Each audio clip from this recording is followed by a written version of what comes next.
What's up guys, Robbie here, founder of Umoja, and today we are going to do community update number 3. I know I delivered the last update a little bit toward the end of the week, but hey, we're 3 weeks strong. Let's do it. We got this. Today's update is pretty quick. We're gonna touch on token utility updates, where we are in terms of Mainnet V1, a few compliance updates that we made, and of course talk about the roadmap as well. So let's get it. So first is first, token utility updates. We have added yet another utility feature to the Umoja token. Now, you may be wondering, why are they adding so much features? It's because the name of the game of creating anything of value is assigning as many value accrual elements to that thing.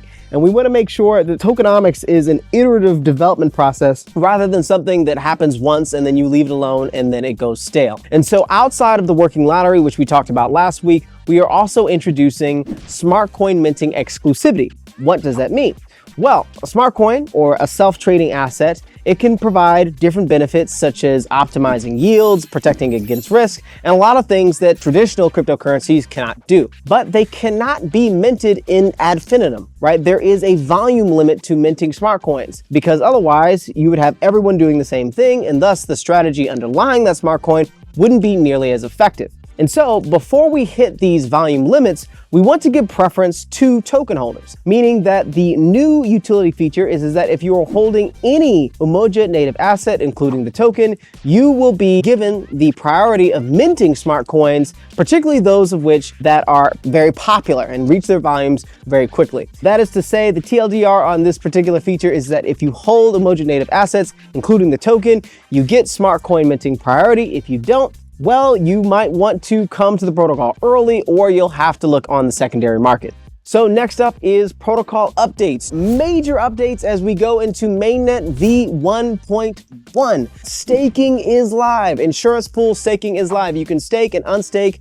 We are primarily supporting USDC because obviously the token is not out yet, and so you won't be able to stake Umoja, but you can stake USDC in exchange for UUSD. Now, UUSD is effectively a yield-bearing stake token that provides you an APY from the revenues of the protocol itself. We will also have additional rewards for all of our early stakers, meaning that we will actually introduce working lottery or being eligible for lottery rewards by doing additional protocol activities to all stakers. And you will earn airdrop eligibility points from staking as well. So please do become an early supporter and help protect, again, others using the protocol, because that's the whole point of insurance pool staking. It's staking capital to have reserve pool of funds to make sure that others aren't affected by smart contract exploits or black swan events. So very important.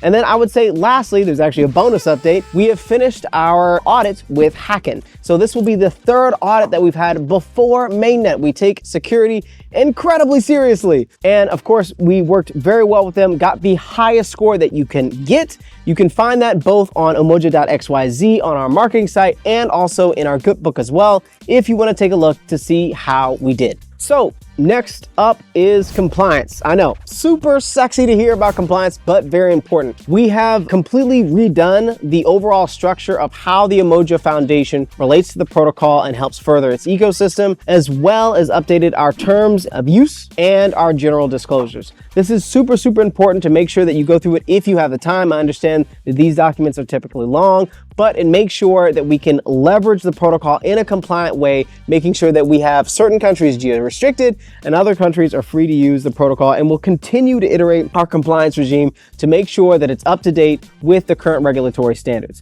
But a super important note that we don't just think of security or tokenomics, we think about everything, and compliance is a major part of that as well.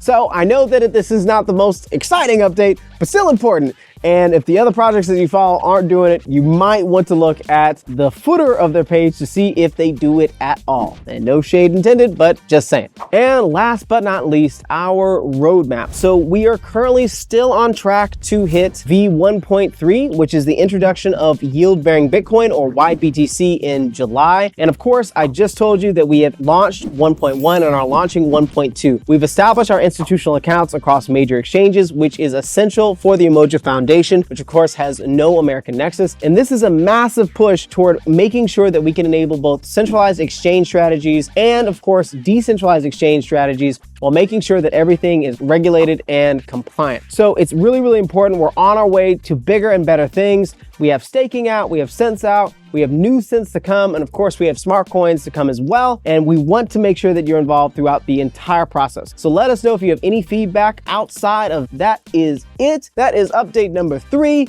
We did it, and I will see you in Telegram, on X, and in Discord. And until then, peace.